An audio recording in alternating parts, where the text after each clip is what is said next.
New at 5, a family from the Inland Empire says they fear for the future after the father was detained and then deported by federal agents this week. He was a day laborer, and some experts say arrests like his are impacting the local economy. NBC4's Christian Cázares is live in Rancho Cucamonga. Christian.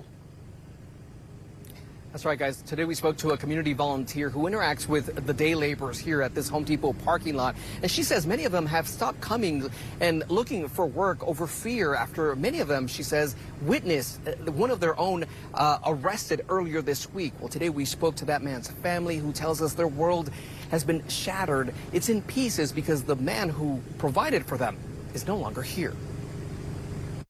Bye, Dad. An emotional moment for the Bayo family after they say their father, Manuel, was detained and deported by immigration agents. God with you. This video, recorded in Tijuana days after his arrest and deportation, captured the last encounter the father had with 2 of his 6 children. Today, he sent them this image as he was headed to his hometown in Mexico by bus. I feel like my whole world just shattered.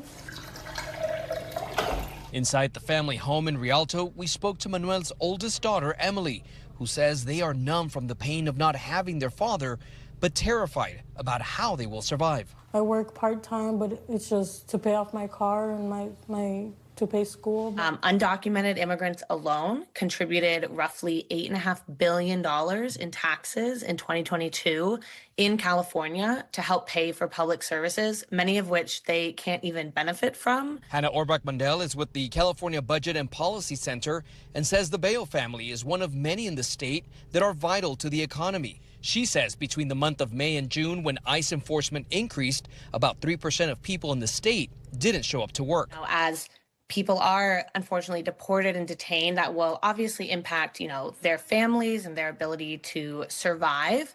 That will also lead to labor shortages, which will then impact industries and the supply of output that we're able to create, which will then increase prices, which will impact all consumers. California is home to the largest immigrant population in the U.S., according to Orbach. 1 in 4 people are immigrants, adding up to 11 million that contribute to the local economy. But this year, that will change for this family as they prepare for a different kind of Christmas. For everybody, it's a celebration day. Families get together, but for us, our families apart, and I don't think there's anything to celebrate. We haven't even put up the trees. And the spokesperson for Home Depot tells me they are not notified when immigration activity happens.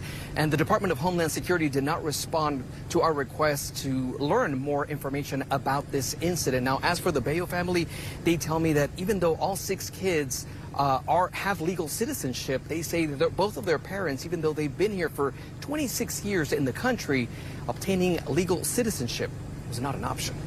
Christian Cázares, NBC4.